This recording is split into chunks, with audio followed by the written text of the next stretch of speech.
Life shouldn't be like this. Dom and Davion should be here. She belongs in prison. Mackenzie Shirilla, the teenager convicted of intentionally driving her car into a brick wall, killing 2 young men, she's serving her sentence at the Women's Reformatory out in Ohio, while her family and her legal team fight to get her out. And this is one angle we haven't really discussed yet. Does she have a chance? Does she have a legal leg to stand on, especially after the Netflix documentary came out? Well, I'll tell you what, we have a powerhouse criminal defense attorney coming on to break down Shirilla's appeal arguments and what we can expect next. Welcome to Sidebar, presented by Law&Crime. I'm Jesse Weber. Everybody loves a self-made success story, but John Morgan says that is not how real life works. The great John Morgan, everybody. In his new book, Life is Luck, the founder of Morgan & Morgan gets real about the role that luck plays in success and how to recognize opportunity when it shows up. And that seed was just lucky. From delivering newspapers as a kid to building America's largest injury law firm, Morgan shares the moments that changed everything. It's a how-to book to approach life, luck, and ultimately success. This isn't another billionaire memoir full of cheesy advice. It's honest, blunt, and packed with lessons on turning good luck and bad luck into something bigger. I hope people read it. I hope people appreciate it. Buy Life is Luck now on Amazon at forthepeople.com/lifeisluck. When a judge sentenced killer Mackenzie Shirilla to prison in 2023, the teenager appeared stunned. She's sentenced on count 2, the murder of Davion Flanagan, 15 years to life. She's sentenced on count 1, the murder of Dominic Russo, 15 years to life, to be served concurrent to each other with credit for time served. The judge determined, since this was a bench trial, the case was tried before a judge, not a jury, so a judge determined that Ohio prosecutors had proved beyond a reasonable doubt that Mackenzie Shirilla had driven her car into the side of a brick building on purpose. Her longtime on-again, off-again boyfriend, Dominic Russo, and their friend, Davion Flanagan, were killed. Prosecution's evidence at trial portrayed Shirilla as a self-centered, bratty teen who couldn't handle Dominic's decision to basically end things. And in the early morning hours of July 31st, 2022, the 17-year-old mashed down the accelerator, never tried to brake, this is according to investigative reports, sailing over a curb, through a business sign, and into a brick wall. And Shirilla has insisted ever since then that she has no memory whatsoever of the crash or the minutes leading up to it. She and her family have suggested that she has a diagnosis of POTS, a medical condition that can cause dizziness and fainting. They claim Shirilla must have blacked out, which is why she drove off the road. Shirilla's mother testified at the bench trial that she'd seen her daughter exhibit symptoms of POTS, but the defense never called a medical expert to testify that Shirilla actually has the condition. At least one former inmate who claimed to have interacted with Shirilla behind bars said she never noticed any medical problems like this. There was evidence of drug use found at the scene, right? The marijuana vape pen, the mushrooms. But toxicology testing on Shirilla showed just trace amounts of THC in her system. She hadn't been drinking. She hadn't been using other drugs before the crash. And this is despite multiple posts on her social media profile showing her seemingly drinking often while allegedly smoking marijuana or otherwise acting recklessly. Now, Shirilla was arrested several months after this tragedy in November of 2022. And at her trial the next year, the following year, the judge found her guilty of 4 counts of murder, 4 counts of felonious assault, 2 counts of aggravated vehicular homicide, 1 count of drug possession, and 1 count of possessing criminal tools. But Shirilla and her family have continued to profess her innocence, including in her first on-camera interview in a new documentary on Netflix called The Crash. And Shirilla told the documentary's producers, "I'm not a monster. I'm not saying I'm innocent. I was a driver of a tragedy, but I'm not a murderer." And when asked about her relationship with Dominic, Shirilla said, "We would have probably been married by now. We argued, we got back together, we broke up, we got back together. It was rocky, but it was good. We were in love." And it turns out this issue of whether Mackenzie Shirilla and Dominic were in a good place relationship-wise, that is an issue that was a part of Shirilla's appeals.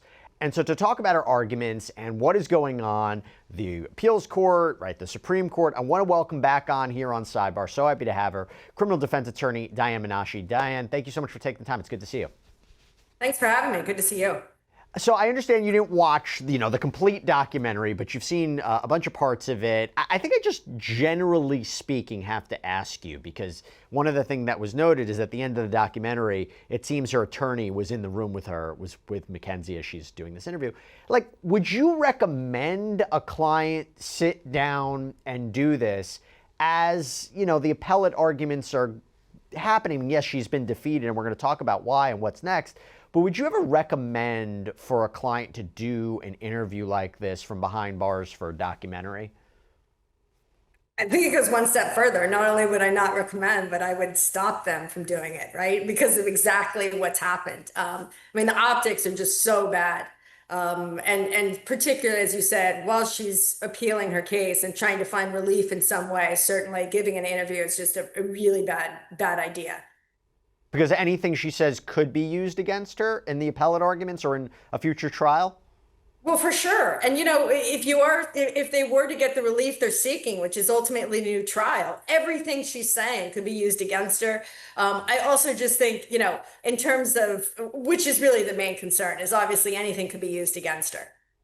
So I want to go through some of this with you and get your expertise and why this has happened. I want to go back to how this could also affect her moving forward, because after Shirilla was convicted and she was sentenced to life in prison with her first parole eligibility after 15 years, her legal team turned to the appeal process. And so to give an example, she filed an appeal with the 8th District Court of Appeals in Ohio. And in its response, to give everybody an idea, for example, the court announced that the judgment was affirmed. So meaning the appeals court essentially didn't find Mackenzie Shirilla's arguments to be strong enough for a reversal.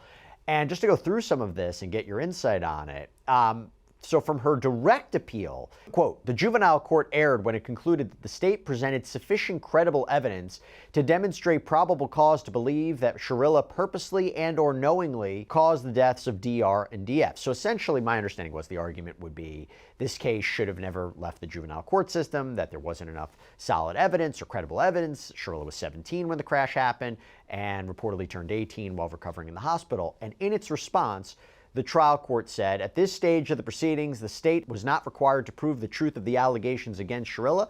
It had to present credible evidence showing probable cause supporting each element of the offenses charged. Based on the evidence presented at the probable cause hearing, we disagree with Shirilla that the state failed to meet this burden. Now, Diane, as far as what I've just told you, do I have it right about here? And do I have it right about what's going on here? And talk to me about the decision to move a case from juvenile court to adult court. Well, you do have it right. I will say, though, in Ohio, murder and aggravated murder are mandatory bind-over cases. And they're not discretionary. And the only thing in those mandatory bind-over cases that's necessary is the state, as you just said, put forth enough to meet a probable cause burden. The judge in those instances in juvenile court, that hearing is literally just the four corners of, do they have probable cause? And I think we're just really good to remind everyone is certainly that's not proof beyond a reasonable doubt. It's just sufficient evidence that a crime has been committed. And it's really just kind of a check and balance in a mandatory bind-over situation. So the state presented that mandatory bind-over. It was sent up to the adult court, and it's as simple as that. And talk to me about this second one, because it's kind of related. This second assignment of error. The state failed to introduce sufficient evidence to sustain the convictions in violation of Shirilla's right to due process of law, as guaranteed by Article 1, Section 10 of the Ohio Constitution, as well as the 14th Amendment to the United States Constitution. Basically, before we go further, Diane, what does that mean? What are they saying there? Well, I think there's an interesting issue is that the state at the juvenile level presented evidence for both aggravated murder and murder. And as I understand it, there wasn't probable cause found to support aggravated murder, which is prior calculation and design. But the trial court judge at the juvenile level found certainly that there was evidence to support purpose or intent. And that's why ultimately when it was bound over, they ended up charging her with the 2 counts of murder and all the other felonious assaults, et cetera. So I think really what they're doing in that argument, Jesse, is they're trying to tee up a constitutional issue, because I know, as you know, the Supreme Court of Ohio or any state will only take a case if there's a constitutional issue at play. So really, they were just teeing it up in the 8th District, trying to get into the Supreme Court. And the idea is that if there's insufficient evidence, it violates a client's constitutional rights, due process rights? That's exactly right. And then if you lose at the direct appeal level, the hope is that you preserve that constitutional issue, and the Supreme Court will then take it.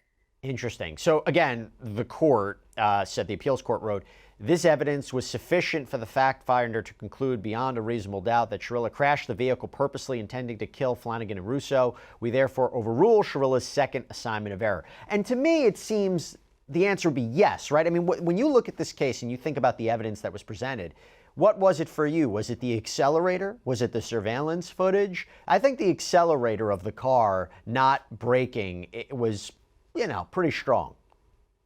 And I think between the black box, right, which is the accelerator, certainly the turn of the vehicle, which is, you know, that footage, and the accelerator, and I think not just the accelerator, but critically never braking, right? So that is really huge. And I think obviously she made some statements afterwards that were clearly problematic for her. But I think just the acceleration, it's a 35. The upward speed was noted to be 69.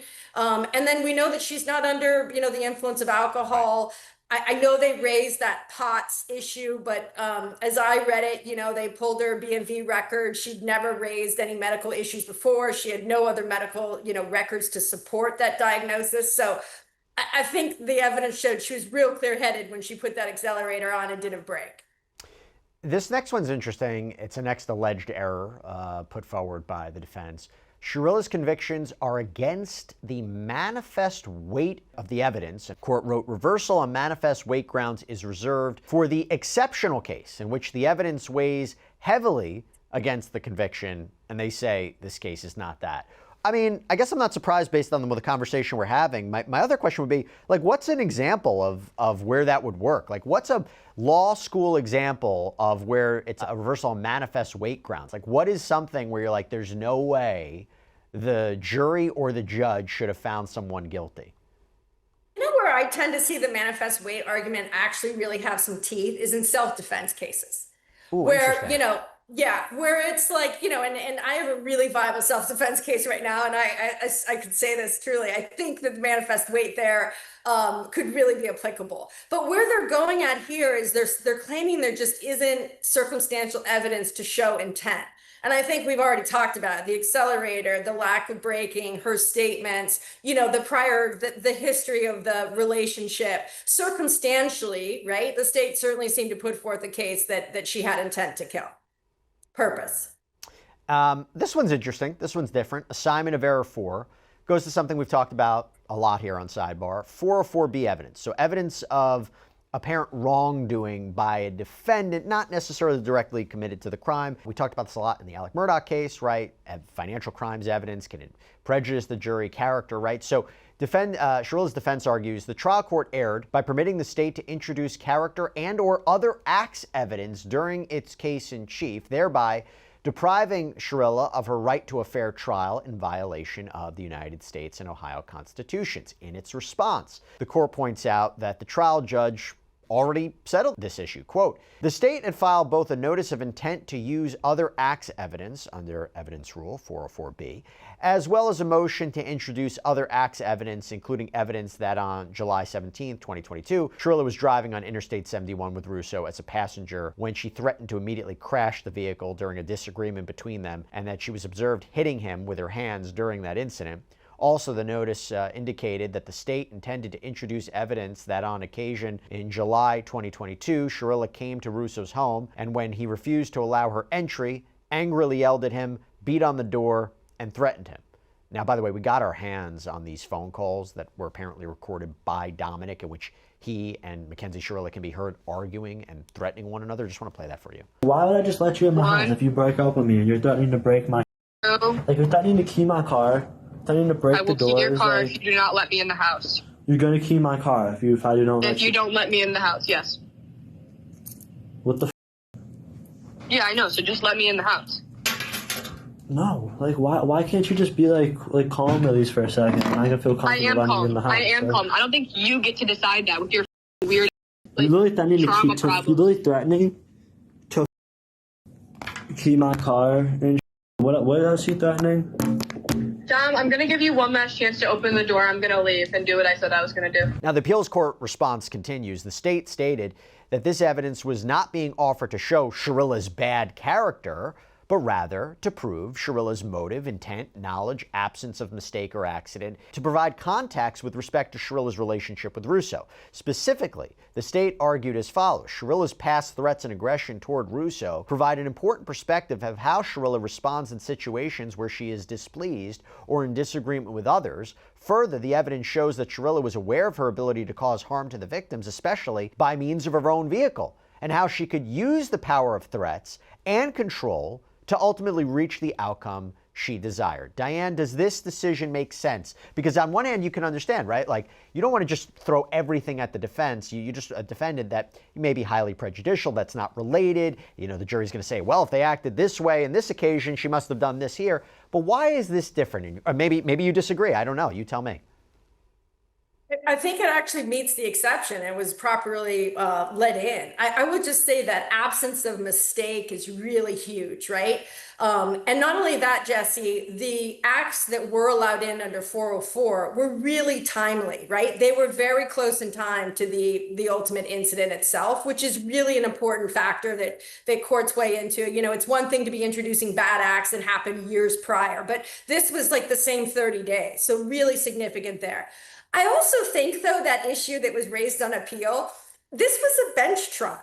And literally a judge is also an attorney, right? They're trained in law and they're meant to, there's an assumption that they will know how to appropriately weigh that type of other acts evidence and not use it to prejudice the defendant in a certain way. I would say, and when I've been reading up on this case, what strikes me is like, why was this not tried to a jury? Some people would say because the facts are so bad, but Jesse, you and I know, you need one, right? And certainly, with a judge, it's only one. And so that's a really interesting issue. But I think the 404B that should have been let in, I think any judge would let it in. And moreover, like, it's a bench trial. So raising it on appeal, it has even less teeth, I think. Let me ask you about that. I don't know if it's the cynical version of me, but it is interesting to think about. Whenever we talk about what evidence can or cannot be let in, if you talk about the evidence that's not allowed in, the jury, unless they were improperly reading news articles about it, they will have no idea about this evidence. They should know nothing about it. The judge knows everything. The judge knows every piece of evidence that wasn't allowed in. Are we, generally speaking, confident that a judge is going to put that to the side and said, I'm putting my judge cap on to determine whether or not this evidence is admissible, and if it's not admissible, I'm going to put it to the side, and then when it comes time to make the decision, I'm never even going to think about that once again? Because, on one hand you say, listen, that's their responsibility. They know what's allowed in. They know what to consider more than maybe an average everyday person. But someone might look at that and say, I'm skeptical. So I'm going to answer this in an indirect way by saying in 29 years, I've never tried a case to the bench. There you go. Okay. There you go. People will make of it what they will with that. It is literally true. I'm on the cusp of it in this self-defense case that I have. And it's like, it feels so jarring to me, but I've never tried a case in 29 years truly to the bench. And to be clear, I'm not making any accusations about this judge or any judge whatsoever. Of course. It's just, I know people will have that question. That's all. That's as we talk about. For sure. And of course, and I'm going to say this. We want the system to work in that way, right? We want, of course, judges to be able to sort of narrow the evidence and understand the law and apply it appropriately. And one would say, well, that's why you try it to the court and not to a jury. Right. But I think you raise a really good point, right? That evidence is kept from jurors, that judges know that evidence is there, even if it's excluded. And we're all humans, right? There's that expression, once the bell is rung, you can't unring it. Yeah. That's applicable in this situation. So I want to go back to something. So I mentioned that the appeals process has been going on for several years. There's been different avenues. It could get a little confusing, but there was this other attempt. So our understanding was another appeal was filed after Mackenzie Shirilla sought post-conviction relief. Our understanding is it was denied because she missed the filing deadline. So the court's decision came down this past March, and it read, quote, During that direct appeal, the trial transcripts were filed on October 23, 2023. Transcripts from the juvenile court bind-over proceedings were filed later on December 15, 2023. On October 24, 2024, Shirilla filed a petition for post-conviction relief. In the direct appeal, the clerk docketed the criminal trial transcripts as filed on October 24, 2023. The trial court dismissed the petition as time-barred on May 1, 2025, concluding it was filed 1 day past the 365-day jurisdictional deadline. And the court then explains, quote, the trial transcript trigger. She contends that the trial court erred when it concluded that the petition to vacate or set aside convictions were untimely. Shirilla argues the 365-day clock did not begin until December 15, 2023, when the juvenile bindovers transcripts were filed. The state conversely maintains that the clock was triggered on October 24th, 2023, the date the clerk noted on the docket that the trial transcripts from the criminal trial were filed. The state argues that a trial is a proceeding to determine guilt or innocence, and therefore a juvenile probable cause hearing does not fall under the statutory definition of a trial. So, Diane, that's very confusing. Although to say, I mean, I think her legal team tried to argue that it was, 2024 was a leap year, maybe there's an exception, but talk to me about why this is so important, this deadline, how it gets you into the right court, how it could affect post-conviction relief. Like, what should we be knowing about this? I think there's some irony here, if I can, because Sure. the issue normally raised in post-conviction is ineffective assistance of counsel of the trial lawyer. And here's the truth, there's those of us that try cases and those of us that do appellate work, and we're usually not the same, kind of body of lawyers.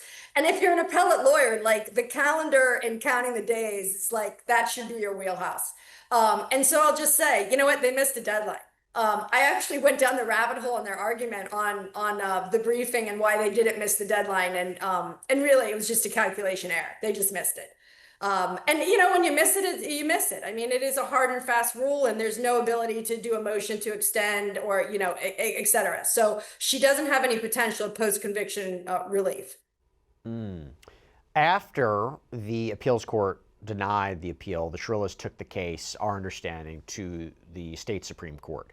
I think this was like their second time doing so. They had earlier appealed to the court. The judges declined to review the case. There is this latest request for review, and this is where Mackenzie Shirilla's defense, they brought up another issue that they had with her case. And it says, quote, the primary issue at trial concerned Shirilla's intent. In support of its theory, the state introduced testimony and evidence suggesting that Shirilla was motivated by her rocky and tumultuous relationship with DR. To that end, the state elicited testimony about the July 17th incident, as well as testimony from DR's relatives about Shirilla and DR's sometimes tumultuous relationship. Apart from these prior unrelated incidents, however, the state failed to introduce any evidence suggesting that Shirilla harbored animosity or ill will towards DR at the time of the accident, that one could reasonably conclude that she purposely crashed the vehicle with the intent of killing DR and DF. To the contrary, the evidence overwhelmingly established that Shirilla and DR were getting along well and appeared to be in love in the days and hours leading up to the incident. Now, police interviews with teens who knew Shirilla and Dominic, they reveal a little bit more about their relationship. Kenzie, I know from a lot of people telling me, and even her closest friends, that Kenzie and Dom used to fight all the time. Okay. And she used to road rage all the time. I remember someone told me that she dropped Dom off on the highway because they got in a fight. So she was just known for being that kind of girl in high school and as well out of high school. Anger issues? Yeah, they called her Baby Kush. Yeah, what's that? Just because she smokes so much weed? She smokes weed, and there's pictures on her Instagram, but I'm sure she took it down now. Yeah, we've her in cars smoking weed. Yeah, we have those. So she road raged, even kicked him out on the highway once? Yeah. She just drove him crazy, and we just don't know how he dealt with it. Was anything suspicious about their behavior? Not at all. Not at all. They seemed completely normal. Now, Diane, here's where I'm looking at this. I'm curious your thoughts. There is a difference between intent and motive, right? Like, if you can establish, and like, you don't even have to establish the why of why she, drove the car at 100 miles per hour. If you can say it never broke, she wasn't under intoxication. That's all you need for intent. Like, are they kind of mixing a little bit between intent and motive, or am I wrong?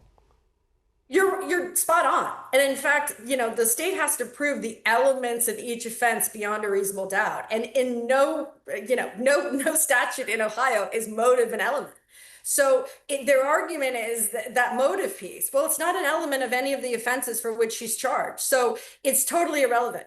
And I think you've nailed it with the intent, right? The speed, the lack of braking. There were also, as you said, some friends that testified that certainly, gave evidence that there was real friction in the relationship. I also think, just Jesse, if you and I are in a relationship hypothetically, and one of us is recording our arguments, that also says, there are issues there, so much so that I'm recording an argument with us. There's the word intent, which came up in the documentary. I don't know if you saw this, but at the end, so she's accused of speaking to her lawyer at the end of the interview. And she goes back and she goes, I really want to be big on the no intent, the no intent. She said that. That was very key, right? And by the way, just a few days ago on May 16th, the state filed its own memorandum arguing that there's no need for the state's highest court to take up the case. We haven't got word on the Supreme Court. But when I think about that, her saying that in the documentary, I go back to my initial question. Does that affect what the Supreme Court may do here? Her saying, and I don't know, I mean, there's been mixed feelings about the documentary, but you tell me, her really stressing the no intent in the documentary, can that be a factor? I think it goes back to what we were talking about just a few minutes ago of do judges really set aside, right? Things that they should under the law. And here's the thing, there's no question that there's a real potential that one of the Supreme Court justices that's going to hear, or rather read the briefing, or their law clerks, right? Who are the ones who are deciding whether to take a case or not ultimately, or certainly are the ones writing the opinions. They'll see the news, right? The documentary's all over. And so I just think there is that human element of, one of the law clerks for a Supreme Court justice could hear and know about the case just from the media perspective, which, given the feedback on the documentary, I think is not helpful to her. And Jesse, that comment at the end, and I did see the clip, I mean, it comes across as so manufactured and not authentic when she says that about intent. I mean, it was a little tragic. Goes back to the question, was it advisable to, do that? Look, I wanted your perspective on something else. So in the meantime, you have the families of Dom and Davion. They're dealing with their own thoughts, their own feelings surrounding the appeals, the drama that's associated with this documentary. I had a chance to speak with Christine Russo, Dominic's older sister. She started her own podcast. It's called Big Sister Unhinged. This was in part to help her just process everything that's happened. But she said that the love and support the family is receiving means the world to her. My family is very thankful for sticking up for Dom. It's just been overall a better experience. And the only other option that I had was to sit back and watch everybody else online talk about my brother and talk out the side of their neck, act like they know facts, or, that they're all medical experts or mechanical experts. And, it was either sit back and watch the internet run wild with misinformation, or do this. So did you watch the whole documentary? Did you sit through did you watch all of it? I got to preview it. The producers flew in from the UK in January, and I previewed it then, helped make some edits. They took out some things that were not nice things that were said about my brother from certain people in the cast. And but since it's been out as of last Friday, I attempted to watch it for a minute or two, and I can't get further than that. I don't want to see it. I'm going to try not to get sad, but I try not to cry and get upset, especially in these interviews, but I had one with Jumpsuit Pablo. It was a week ago, and the only time that I got upset, I went to say, he had told me in the calls that she just doesn't show any remorse. And my thought was, oh my God, she doesn't care about my brother at all. She doesn't feel bad. She doesn't think about him. And to me, it's he died, she didn't even love him. You know what I'm saying? He died for no reason. And that really that pulls my heart out, that she just doesn't care. You know what I'm saying? There's no anymore since she was tried and convicted and sentenced. It's never in all her calls or her actions. I haven't gotten a letter of I missed nothing. you would have thought that she missed Dom, but he's not talked about, that she doesn't care whatsoever. So that really, it makes me feel like he died for no reason. Now, we've learned that Christine launched a petition. It's to create what's called Dom's Law, so a law to change the current Son of Sam laws. And part of the petition reads, Son of Sam laws were first created in the late 1970s after public outrage that serial killer David Berkowitz could profit from his crimes. At the time, lawmakers were primarily concerned about book deals, movie rights, and interviews, and paid media contracts. Today, criminals are able to profit long before a book or movie deal is ever signed. For notoriety-seeking offenders, attention itself is the ultimate currency. Convicted violent offenders can easily convert public attention into paid clicks, live stream gifts, merchandise, paid appearances, and crowdfunding, often hiding these profits behind family members, fan pages, LLCs, or other loopholes. Our current laws are outdated because they were written long before TikTok, YouTube, Instagram, podcasts, and affiliate links were even thought about. This petition calls on lawmakers to create a modern, constitutionally sound law that prevents convicted violent offenders, especially those convicted of homicide or crimes causing serious bodily injury, from turning crime-based notoriety into personal profit, perks, business opportunities, or indirect financial gain. Now, we're going to put a link to that petition in our show notes if you guys are interested in learning more. But Diane, what do you think about that? Well, I just inherently, I think we've seen a lot of bad law created as a reaction of certain high profile cases. And here's my response to this one in particular, is just that there's a lot of innocent people that are actually convicted of crimes. And even if there's not a lot, some viewer thinks there are innocent individuals that are convicted of serious violent crimes. And for them to not be able to use social media and to use other platforms to either outsource and pay for the legal defense that actually is the only way or mechanism they might actually be exonerated, it just is, it strikes me in a way, right? And also I will just say, Jesse, this is the world we live in. Whether you hate it or love it, like this is the world we live in, and it's consumer based. And the only way that people can make money, that have been convicted for crimes is because there is a receptive audience for it. And certainly you can't control that. But I think really it can't be underscored that there are people, individuals that are certainly and have sought relief from being able to, get funding for litigation and then have been, found to be actually innocent. So to close that loophole and deny them that opportunity, I think would be gross. Diane Menashe, thank you so much for taking the time to break it down with me. Really, really interesting stuff. Thank you. Thanks for having me.